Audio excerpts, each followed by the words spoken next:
안녕하십니까.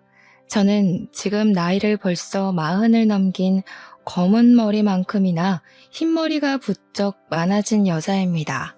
제 기구한 인생이 달라지기 시작한 건 고작 몇 년 되지 않았습니다. 저는 몇 년 전 달라진 인생을 살기 전까지 정말 힘들게 살아왔습니다.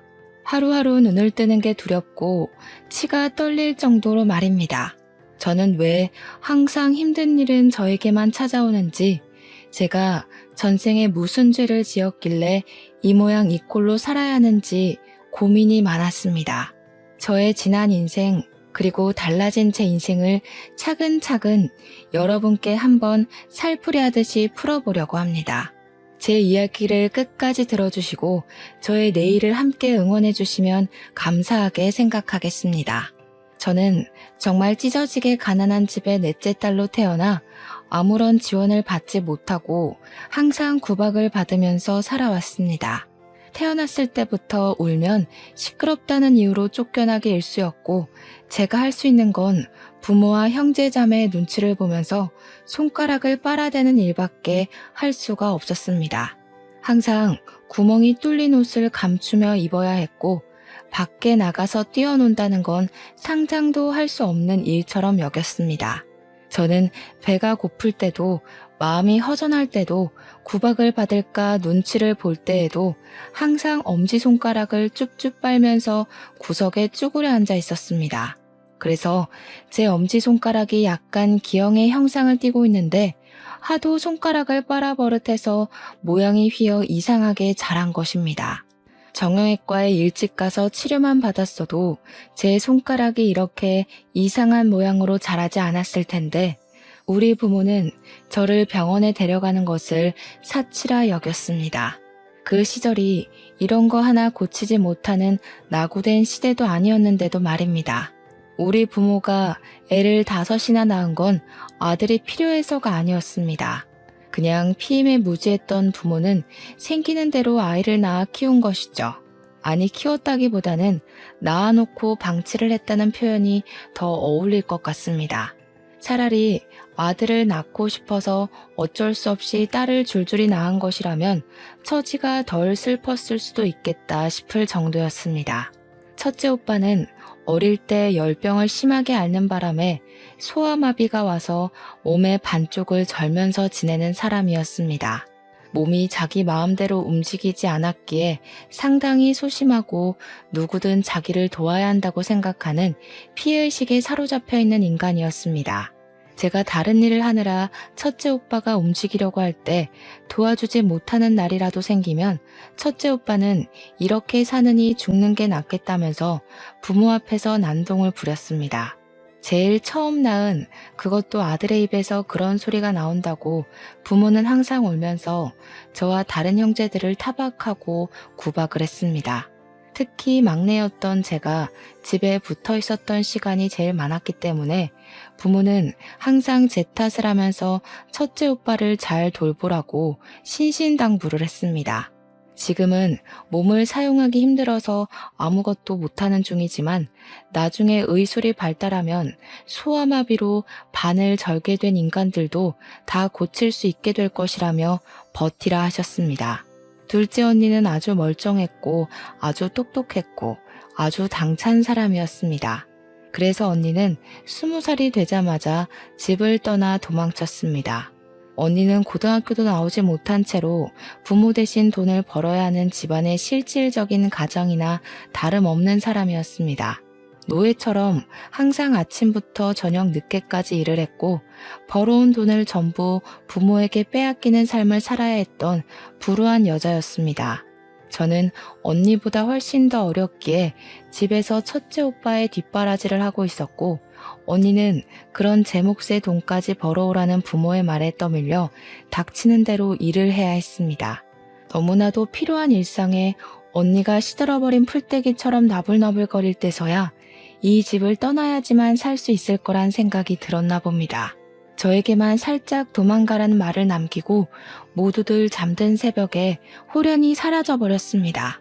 둘째 언니가 도망을 쳤다는 사실을 알게 된 부모는 분노했고 밤이고 낮이고 언니가 떠난 대문을 향해 저주를 퍼부었습니다. 돌에 맞아 죽을련, 가다가 차에 치여 죽을련 하면서 차마 부모로서는 입에 담지도 못할 말들을 퍼부었습니다. 저는 그런 부모에게 기가 콱 눌려 아무것도 하지 못했고 항상 언니가 마지막에 남겨준 도망가라는 말만 귓가에 왱왱 담아둔 채 하루를 살았습니다. 셋째 오빠는 술독에 빠져 사는 알코올 중독자였고 수가 틀리면 집안의 모든 집기를 던지는 몹쓸 버릇을 가지고 있는 놈이었습니다. 부모조차도 그를 말릴 힘이 없어서 항상 셋째 오빠를 피해 몸을 숨겨야만 했습니다. 저는 첫째 오빠 옆에서 거동을 도와야 했기에 셋째 오빠의 매질을 피할 수가 없었습니다. 어느 날부터는 제가 제일 만만하다고 생각을 했는지 저만 괴롭히기 시작했습니다. 저는 셋째 오빠가 술을 마시고 들어오거나 집에서 술판을 벌일 때가 제일 무서웠습니다. 부모의 잔소리도 첫째 오빠의 피해의식보다 셋째 오빠의 매질이 가장 아프고 힘들었기 때문입니다. 우리 막내는 태어나고 얼마 되지 않아 갑자기 죽어버렸기에 기억도 나지 않습니다. 그러다 보니 세월이 지나 제가 17이 되었을 때부터 이 집안에서 일을 할 수 있는 사람은 오로지 저 하나뿐이었습니다. 이미 둘째 언니는 도망을 간 상태였고 거동이 불편한 첫째 오빠, 술에 취해 있는 셋째 오빠를 대신해 그 몫을 해낼 사람은 저뿐이었습니다. 저도 둘째 언니처럼 도망이라도 갈 수 있었다면 얼마나 좋았을까요? 하지만 우리 부모는 그렇게 호락호락한 사람이 아니었습니다. 둘째 언니가 도망을 가버린 그날 이후부터 줄기차게 저를 감시하고 들었기 때문입니다. 처음에는 제가 둘째 언니와 따로 연락을 하고 지내는 줄 알고 다시 둘째 언니를 잡아오려고 했는지 저의 동태를 감시하기 시작했습니다. 하지만 둘째 언니가 어디로 갔는지 전혀 모르는 눈치를 보이자 그 뒤부터는 저도 언니처럼 도망을 갈까 싶어 감시를 하기 시작했습니다. 본격적으로 제가 돈을 벌어오기 시작한 그날부터는 언니처럼 도망을 가지 못하도록 제 방문을 밖에서 잠그기 시작했습니다. 언니가 도망을 가게 된 것은 본인들의 뼈저린 실수라면서 그런 실수는 한 번으로 족하다고 말했습니다. 저는 밤에는 화장실조차 갈 수 없었습니다. 제 방문에 밖에서 잠겨 있었기에 방문을 열 수가 없었기 때문이었습니다. 항상 제 방에는 낡은 요강이 들어있었고 야밤에 화장실이라도 가고 싶으면 그 요강을 사용해야 했습니다. 부모가 열어주지 않으면 방 밖으로 나갈 수 없었으니 아침에 일을 나가야 할 시간이 되어 문이 열리면 그제야 그 좁은 방을 탈출할 수 있었습니다. 제 방 창문에는 쇠창살까지 달려 있었습니다. 제가 작고 왜소한 체형을 가지고 있었기에 창문으로 탈출할지도 모른다는 두려움이 있었던 겁니다. 도대체 이게 부모로서 할 일이 맞습니까? 저는 정말 사육당하는 동물처럼 그 집에서 돈 벌어오는 기계로 지내고 있었습니다.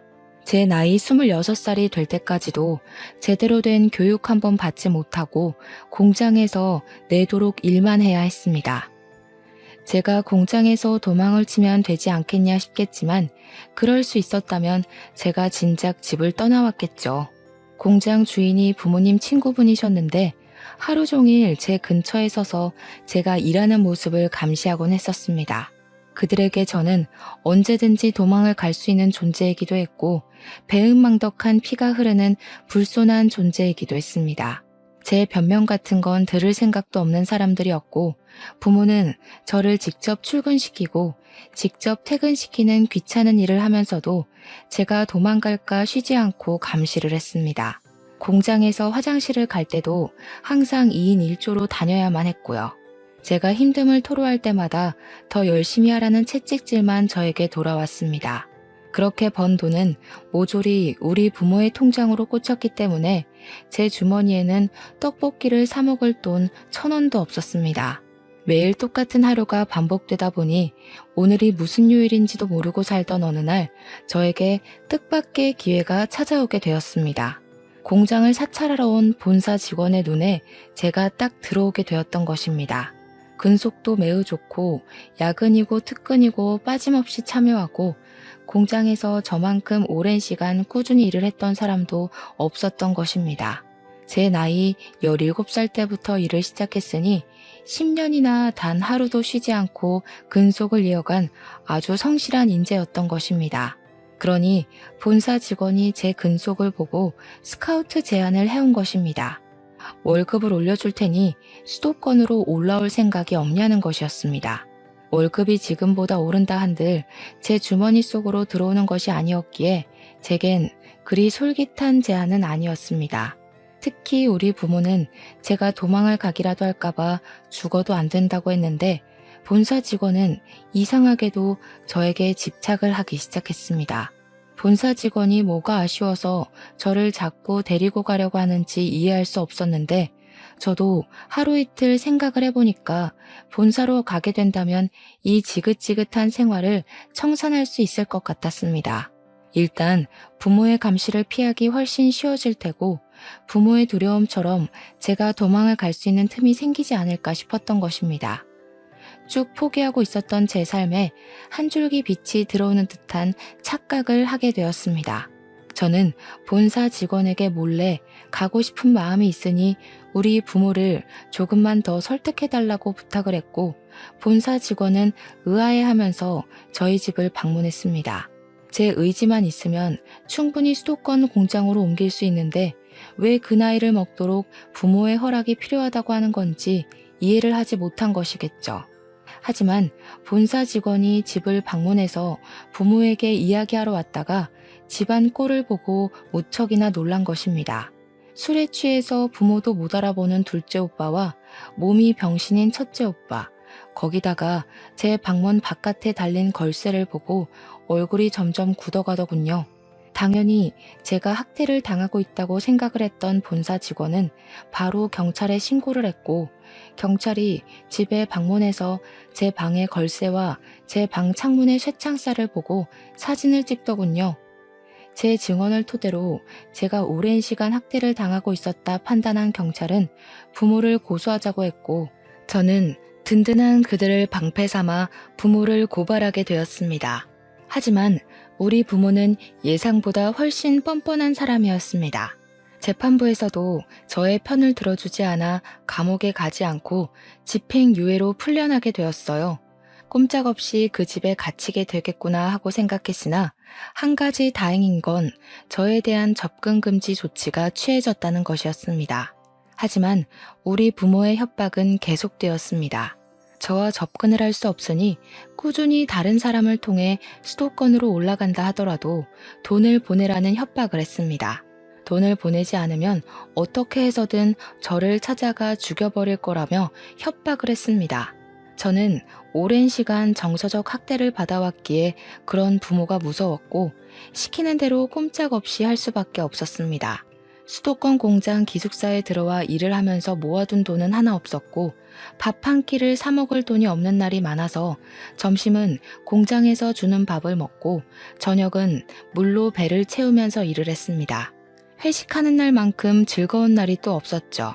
그렇게 28살이 되었을 때 공장 직원 중 한 명이 저를 빤히 지켜보는 듯한 착각이 들었는데 어느 날 저에게 말을 걸더라고요.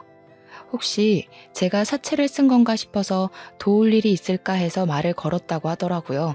왜 밥을 먹지 않는 거냐고 공장에서 지급하는 점심밥만 먹지 않냐고 하더라고요.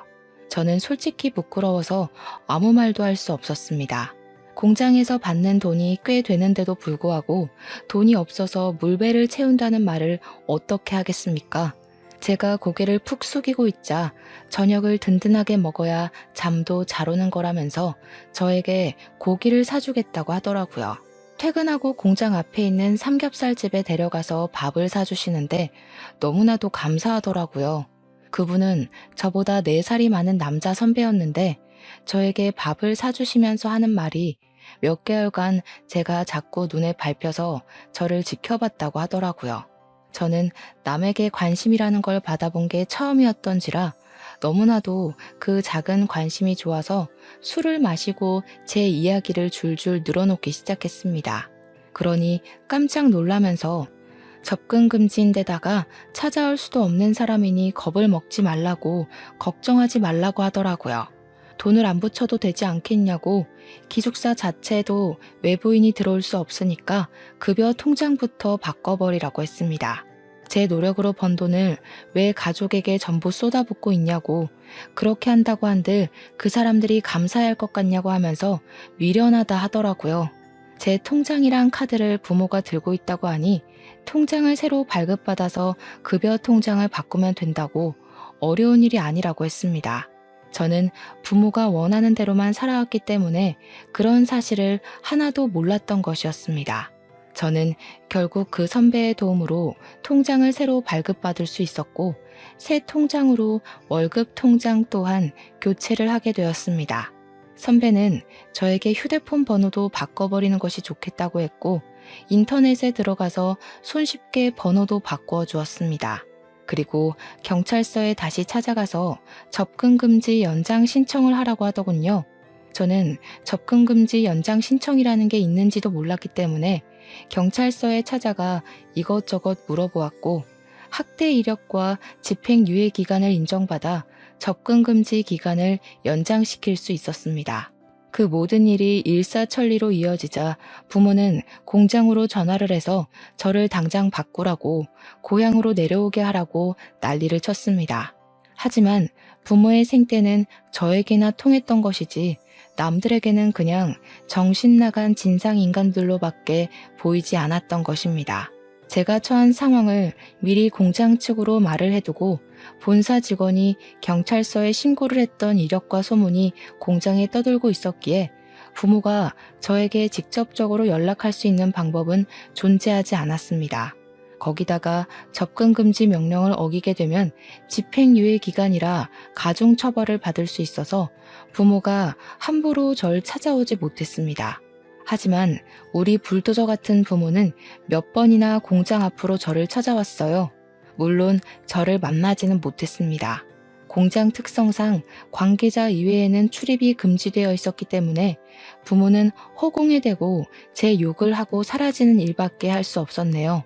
월급날 저는 처음으로 제 통장에 찍힌 260만 원을 보고 너무 놀라서 눈물을 줄줄 흘렸습니다. 저는 그 돈을 어떻게 써야 하는지도 몰라서 그냥 제가 너무너무 먹고 싶었던 떡볶이를 사 먹었습니다. 시장에서 파는 2,000원짜리 떡볶이 말고 2인분에 12,000원이나 하는 즉석 떡볶이를 저를 도와준 선배와 함께 가서 사 먹었습니다.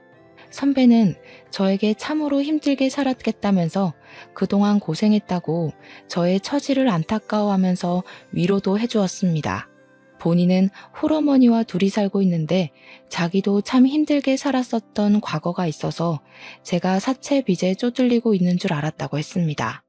지금은 물론 빚도 다 갚았고 홀어머니가 운영하는 식당 장사가 무척이나 잘 되고 있어서 여유 있게 살고 있긴 하지만 과거를 생각하면 치가 떨릴 정도로 힘들었다고 하더라고요. 공장에서 일한 지 오래됐죠? 네, 저 이제 12년 차예요 벌써. 와, 엄청 동안이네. 그러면 나이가 32살? 나랑 동갑이라고요? 나보다 어리다고 하지 않았어요? 네, 저 28살이에요. 제가 공장에서 17살 때부터 일을 했거든요. 17? 학교도 안 다니고 공장에서 일을 했단 말이야? 어떻게 부모라는 탈을 쓰고 그런 기본 교육까지 못 받게 하고 돈이 뭐라고 그 어린 학생을 공장에 취직을 시켜서 이 나이 먹도록 착취를 할 수가 있어. 선배는 마치 자기 일처럼 화를 내주었고 저는 그게 고맙기도 하고 속이 시원하기도 해서 눈물이 절로 났습니다. 타인에게 받은 따뜻한 온정이라 너무 좋았어요. 저는 자연스럽게 선배와 어울려 다니기 시작하면서 선배에게 동료 그 이상의 감정을 느끼기 시작했습니다. 제가 어릴 때부터 잘 먹지 못해서 엄청 말랐었는데 선배는 제가 살이 쪄야 한다고 공장 근처에 맛집이 엄청 많은 거 알고 있냐며 물어보시더라고요. 사실 저는 뭘 먹어도 너무너무 맛있었거든요. 그래서 맛집을 잘 모른다고 하니까 저를 데리고 이 집 저 집 다니면서 맛있는 걸 찾아 먹여주기 시작했습니다. 세상에 어디서도 못 본 맛있는 음식들이 너무 많더라고요. 저는 살도 점차 오르기 시작했고 얼굴 때깔도 고와지기 시작했습니다. 피쩍 말랐을 때는 인기도 없었고 누가 먼저 말을 걸거나 하는 일이 없었는데 오히려 살이 좀 붙고 얼굴 안색이 좋아지고 하니까 사람들이 따라 붙더라고요. 공장 남자 직원들에게 선물도 처음 받아봤다니까요. 그러니까 선배가 저한테 그런 말을 하더라고요. 자기 눈에만 보기 좋아진 게 아닌 것 같아서 조바심이 난다고. 자기랑 연애 한번 해보자고요. 주말마다 만났는데 그게 데이트였다는 건 알고 있냐고 하면서 앞으로도 자기랑만 데이트하자고 하는데 부끄럽지만 참 좋더라고요. 그렇게 저희는 연애라는 걸 본격적으로 시작했고 꼬박 1년을 만난 뒤 결혼을 하기로 결심을 가지게 되었습니다. 저는 식당을 운영 중이라는 시모의 가게에 찾아가서 인사를 드리게 되었는데 시모의 첫인상이 너무나도 무서워서 바짝 쫄았습니다. 얼굴에 심술이랑 욕심이 덕지덕지 붙인 인상이었는데 마치 우리 엄마를 보는 듯한 기분이 들어서 마음 한구석이 콩닥콩닥 걸렸습니다. 제가 인사를 드리고 나니까 갑자기 저한테 손이 좀 빠르냐고 물어보시더니 일을 도우라고 하면서 앞치마를 툭 던지시더라고요. 제가 늘 집에서 학습이 되었던 복종 반응이 있었기 때문에 아무렇지 않게 앞치마를 맸습니다. 그러니 남편이 저한테 지금 뭐 하는 거냐고 당장 앞치마를 벗으라고 이야기를 하더라고요. 시모를 향해서 인사를 드리러 온 거지 일하러 온 게 아니라면서 딱딱하게 얼굴을 굳히고 이야기를 했습니다. 그러니 시모가 자기한테는 인사도 나발이고 가게 일을 도와줄 사람이 더 필요하다고 하면서 일을 하라고 했고 저는 화를 내는 남편을 말렸습니다. 그렇게 그날 하루 종일 식당 일을 도왔고 그게 시모 눈에는 나쁘지 않게 보였는지 처음 인사를 드렸을 때보단 조금 누그러진 모습이었습니다. 제가 집안일을 어릴 때부터 도맡아 했기에 소질이 조금 있었거든요. 둘째 언니가 돈을 벌러 나간 이후부터 집안일은 모두 제 몫이었으니까요. 식당 일이 모두 끝나고 나서야 남편은 저와 결혼을 하려고 찾아온 거라고 했고 시모는 그때부터 본격적으로 저희 집 호구 조사를 시작하셨습니다. 저는 아무 말도 할 수 없었습니다. 저에게 가족은 2번 다시는 만나고 싶지 않은 사람들이었기 때문에 딱히 설명할 말이 없었던 것입니다. 하지만 속일 수는 없었기에 제가 아는 선에 있어서 최대한 솔직하게 이야기를 했더니 시모가 인상을 팍 쓰면서 완전히 날뛰시더라고요. 이 결혼은 절대 반대라고 빠져도 너무 빠지는 집 처자를 데리고 온 거 아니냐면서 자기 눈에 흙 들어가기 전까지 안 된다고 면전에 대놓고 말씀을 하시더라고요. 제발 허락을 해달라며 남편과 저는 무릎을 꿇고 빌었고 시모는 무릎을 백날 꿇어봐야 죽어도 안 된다는 말만 반복하셨습니다. 시모의 결사반대에도 불구하고 저와 남편은 헤어질 수 없어서 결국 저희는 혼인신고부터 해버리자는 마음을 가지게 되었습니다. 결국 결혼식도 올리지 않고 혼인신고를 먼저 했고 기숙사를 나와 신혼집을 얻어 살림을 차렸습니다. 당연히 이야기를 전해들은 시모는 머리를 싸매고 누웠고 저희 신혼집을 찾아와 세간 살림을 다 뒤집어 엎으면서 화를 내셨습니다. 지금이라도 혼인신고 취소하고 엄마가 골라주는 여자 만나서 장가가라고. 하필이면 만나도 저런 불행덩어리를 만나. 시모의 말에 상처를 받았지만 저는 포기하지 않고 시모에게 잘 보이고 싶어서 열심히 노력을 했습니다. 시모의 음식점 장사가 엄청나게 잘 되고 있었기 때문에 항상 일손이 부족했거든요. 일하는 사람들이 꽤 있음에도 주방 일은 항상 밀려 있었습니다. 그래서 저는 일부러 주말에 공장을 쉴 때마다 시모의 가게에 찾아가서 일을 하기 시작했습니다. 처음에는 주걱으로 제 등을 때리면서 나가라고 꼴도 보기 싫다고 혼을 내셨지만 제가 꿋꿋하게 버티면서 꾸준히 찾아와 일을 하니까 일을 하는 동안에는 내버려 두시더라고요. 저는 예쁨을 받으려고 노력하는 짓을 금방 그만두었지만 꾸준히 식당 일은 도우면서 남편 얼굴에 먹칠은 하지 않으려고 노력했습니다. 그렇게 애매하게 허락을 받은 것도 아니고 내쳐진 것도 아닌 채로 주말마다 열심히 일을 하고 있었던 어느 날이었습니다. 그날은 평일에 하루 미뤘던 연차를 쓰고 시모 식당에서 일을 하고 있었는데 시모가 어느 테이블에 가더니 너무 반갑게 인사를 하시더라고요. 우리 공무원 선생님들 하면서 밥 먹으러 왔냐고 저에게는 한 번도 보여주신 적 없는 살가운 얼굴을 하시더라고요. 슬쩍 보니까 대여섯 명이 밥을 먹으러 왔는데 시모 말에 의하면 공무원으로 일하는 사람들인 것 같더라고요. 우리 공무원 선생이랑 우리 아들이랑 결혼했으면 너무너무 좋았을 텐데 말이야. 그러니 여자 공무원이 자기 남자친구 있다고 아드님도 좋은 사람 만나겠죠 하면서 말을 돌리시더라고요. 저는 씁쓸한 마음을 감추고 공무원이 안정적인 직장이긴 하지 하면서 속내를 삼키고 있는데 슬쩍 본 얼굴이 이상하게 낯이 익더라고요. 가까이 다가가서 보니까 글쎄 연락이 끊긴 지 십수년이 지난 우리 둘째 언니가 떡하니 앉아있는 게 아니겠습니까? 제가 놀래서 언니 하고 부르니까 언니도 눈이 커다랗아져서는 진서야 하면서 제 이름을 부르더라고요. 언니, 우리 진이 언니 맞아? 언니, 아이고 진서야, 어떻게 살았어? 여기는 어떻게 온 거야? 가족들 전부 이쪽으로 이사 온 거야? 그런 거야? 아니야 언니, 난 집에서 도망쳤어. 혼자 여기 와서 지내고 있고. 주변 사람들이고 시모고 전부 둘이 어떻게 아는 사이냐고 궁금해했고 둘째 언니는 제가 친동생이라며 저를 소개해 주었습니다. 언니는 그동안 궁금한 게 많았는지 저에게 어떻게 살았던 거냐고 저를 두고 혼자 도망치는 게 너무나도 마음에 걸렸다면서 눈물을 글썽였습니다. 저는 저기 길 건너 공장에서 일을 하고 있고 여기는 우리 시어머니 가게라고 이야기를 하니까 결혼까지 한 거냐면서 무척이나 놀라더라고요. 슬쩍 시모를 바라보고 반대가 좀 심하셔서 혼인신고만 하고 같이 살고 있다고 하니까 시모가 멋쩍어 하면서 무슨 말을 그렇게 하냐고 하더라고요. 언니가 반대라는 말에 눈을 뾰족하게 뜨더니 시모한테 한 소리를 하더라고요. 사장님, 아니 사돈 어르신, 지난번에 음식점 위생 문제로 큰일 치를 뻔하셨던 거 기억하시죠?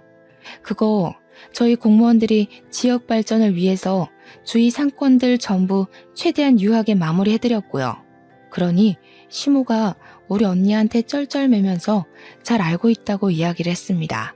앞으로 우리 동생 시집살이 너무 시키지 마시고 잘해주세요. 우리 동생 정말 고생하면서 힘들게 컸습니다. 저는 언니가 제 편을 들어준 것에 감동을 받아 눈물을 찔끔 흘렸습니다. 그리고 언니에게 제가 당했던 일들을 전부 털어놨어요. 부모가 쇠창살을 달고 저를 감금시킨 것, 10년 동안이나 노동착취를 당했던 것들 말입니다. 지금은 접근금지 신청을 해놓고 찾아오지도 못하게 연락처도 바꾸고 살고 있다고 하니까 언니가 아주 똑부러지게 잘했다면서 저를 칭찬해 주었습니다. 그렇게 언니랑은 연락처를 교환했고 서로 안부를 물어보면서 지내게 되었는데 항상 행복이 시작되면 사건이 터지더라고요.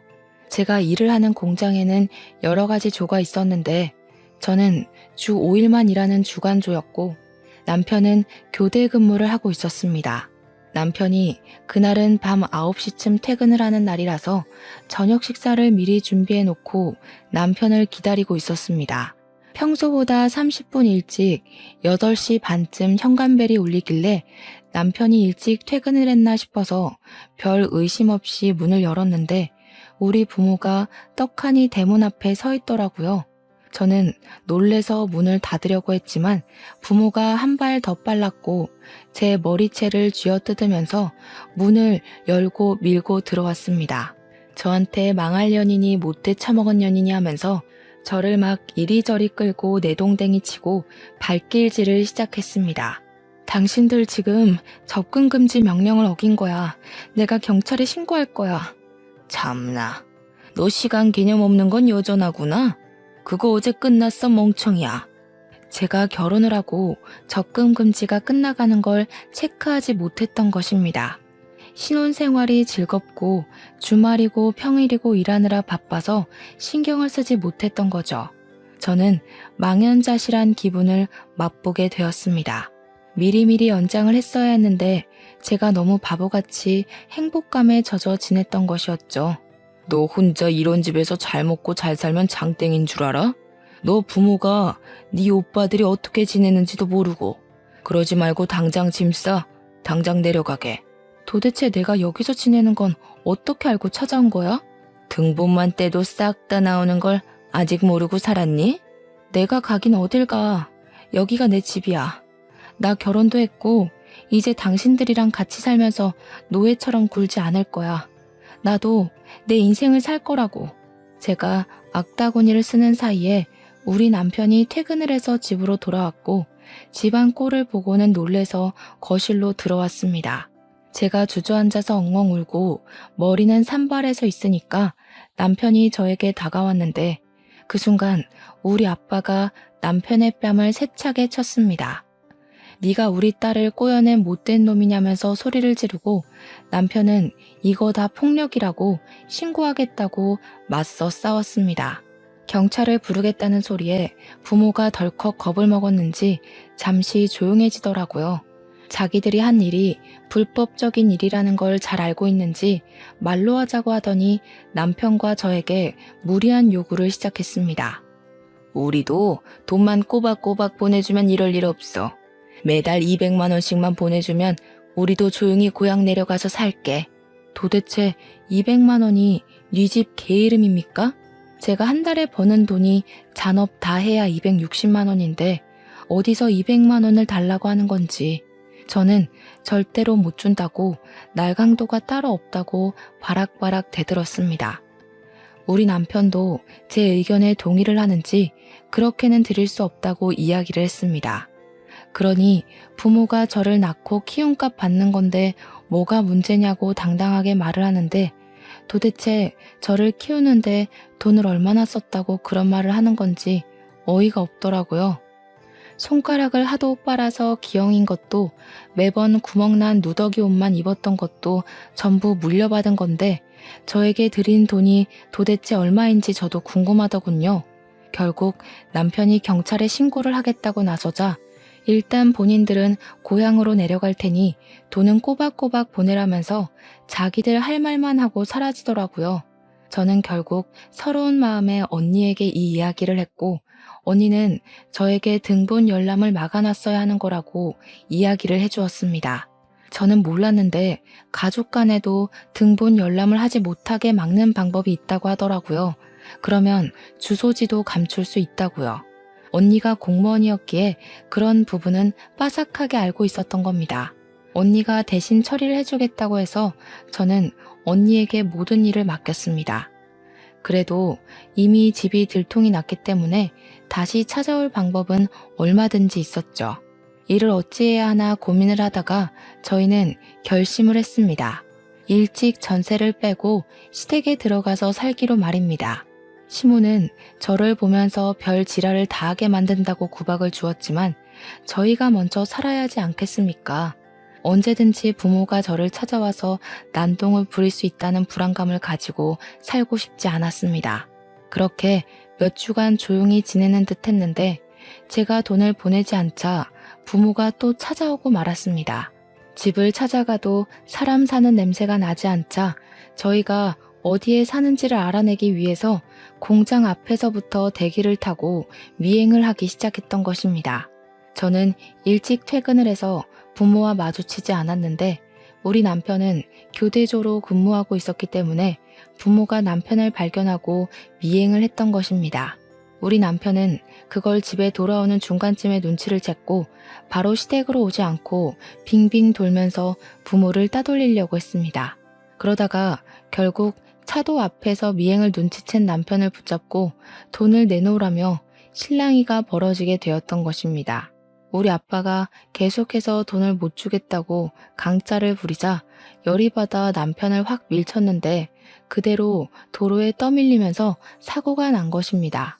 신고를 받고 쌩하게 달려오던 큰 트럭에 우리 남편이 받치게 되었고 놀란 사람들이 119에 신고를 해서 긴급으로 이송이 되었지만 결국 그대로 눈을 감게 됐어요. 그곳이 큰 도로였고 트럭 운전수를 비롯해서 길거리에 있던 사람들이 전부 목격한 사실을 증언을 해주었습니다. 우리 부모는 상해죄가 아닌 살인죄로 재판을 받게 되었고 남편을 밀쳐서 사망하게 한 아빠는 징역 30년형을 받았습니다. 옆에서 같이 거들었던 우리 엄마는 끝까지 자기는 고의가 아니었음을 주장했지만 공모를 한 혐의가 인정되어 20년형을 받게 되었습니다. 둘 다 억울하다고 하면서 항소를 하겠다고 난리를 쳤지만 변호사 비용도 없는 그 인간들이 뭘 할 수 있겠습니까? 장애가 있는 아들이 있다고 눈물로 읍소를 하며 자기들이 20년, 30년 감옥에 살면 나라가 자기 아들을 죽이는 거라고 난리를 쳤습니다.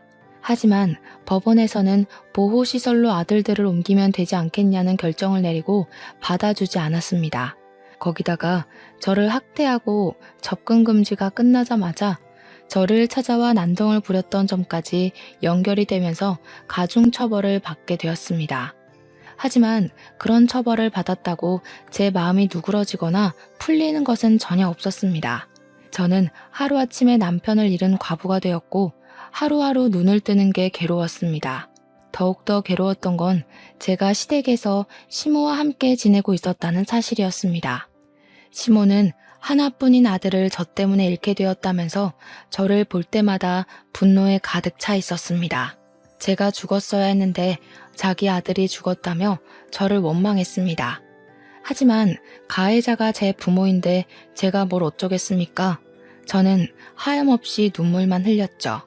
시모는 결국 저에게 집을 나가라고 했습니다. 그런데 글쎄 그 와중에 남편의 사망보험금에 대한 존재를 알게 됐습니다. 남편이 사망보험금을 제가 받을 수 있게 가입을 해줬었는데 그걸 시모가 알고 보험금을 내놓으라며 악다구니를 쓰기 시작했습니다. 우리 아들 목숨값을 왜 가해자 딸인 네가 받냐? 당장 내놔. 그 돈으로 네가 행복하게 사는 꼴 나는 죽어도 못 본다. 내가 마지막으로 기회를 줄 테니 그 보험금을 내놓고 너는 어디 다른 집에 채취자리 마련해 줄 테니 그쪽으로 가. 그러면 저에게 사거리 지나서 있는 대형 고깃집 사장 아들이 장애가 있는데 그 집 며느리로 들어가면 돈 걱정은 없이 살 수 있을 거라고 하더군요. 첫째 오빠가 장애가 있다고 하지 않았냐면서 딱 맞는 자리라고 남편 보험금을 내놓고 저는 그 집에 들어가서 살라는 겁니다. 시모가 도대체 무슨 자격으로 저에게 이런 요구를 하는지 어이가 없어서 죽어도 싫다고 하자 그러면 보험금 내놓고 자기 집에서도 나가라고 했습니다. 어머님은 돈도 많으시면서 도대체 남편이 저에게 남겨준 보험금을 탐내시는 거예요? 애초에 난 네가 마음에 들지 않았다. 어느 한 구석도 눈에 차는 곳이 없었어. 우리 아들 목숨값으로 네가 먹고 놀고 하는 거 생각하면 기분이 더러워서 자다가도 벌떡 일어난다, 내가. 그 말에 저는 그냥 시모에게 사망보험금으로 받은 1억을 줘버리고는 다시 공장 기숙사로 돌아와 일을 하기 시작했습니다. 기숙사에 다시 들어오니까 남편이랑 살았던 그 집이 너무 그립고 제 처지가 너무 불쌍하게 여겨졌어요. 그때 우리 둘째 언니가 저에게 많은 힘이 되어 주었습니다. 저한테 공장에서 허송세월 보내지 말고 공무원 준비를 해보는 게 어떠냐고 하더라고요. 새로운 거에 도전하면 회복이 될지 안 될지 어떻게 알겠냐고 하면서 도전을 해보라고 하길래 저는 냅다 족쇄 같은 공장을 그만두게 되었습니다. 근속 연도가 꽤 있었기에 퇴직금 받은 걸로 작은 방을 하나 구해서 언니의 조언대로 공무원 시험 준비를 시작했습니다. 제가 고등학교도 졸업하지 못한 중졸이었기에 공부하는 게 정말 쉽진 않았습니다. 그렇게 1년간 검정고시 준비를 했고 공무원 시험을 3년이나 준비를 한 뒤 결국에는 당당하게 합격을 하게 되었습니다. 지방직으로 합격을 했던 터라 저는 전라도 순창에 있는 작은 동사무소에 발령을 받게 되었고 저는 또다시 타지로 떠나게 되었습니다. 36의 나이에 신입으로 일을 한다는 게 참 힘들었지만 정이 많은 사람들 덕분에 보람이 차기도 했습니다. 그렇게 나이가 40을 넘기고 저는 그 마을에 완벽하게 적응을 해서 열심히 봉사도 다니고 일도 하면서 하루를 바쁘게 살았습니다. 언니와는 간간히 연락을 하고 지냈고 여전히 그 동네에서 살고 있는 언니에게 많은 이야기를 듣게 되었습니다. 제가 제일 놀랐던 이야기는 시모의 식당에 불이 나는 바람에 갑자기 식당이 사라지고 어느 날부터 시모 또한 보이지 않는다는 이야기였습니다. 분명 불이 난 이후에 시모를 두어 번 봤었는데 이사를 간 것인지 뭔지 갑자기 동네에서 사라졌다고 하더라고요. 저는 궁금한 마음에 찾아가 볼까 생각을 하기도 했지만 저에게 그다지 좋았던 사람은 아니라서 그런 수고를 하진 않았습니다. 어느 날 지자체 프로그램으로 치매 요양원에 봉사를 하러 가게 되었는데 전라도 광주에 있는 요양원이었습니다. 요양원 할머니들의 영정 사진을 미리 찍어주는 봉사였는데 한 분 한 분 머리를 정리하고 사진을 찍으려던 순간이었어요. 아니 웬걸 저희 시모가 떡하니 있는 게 아니겠습니까?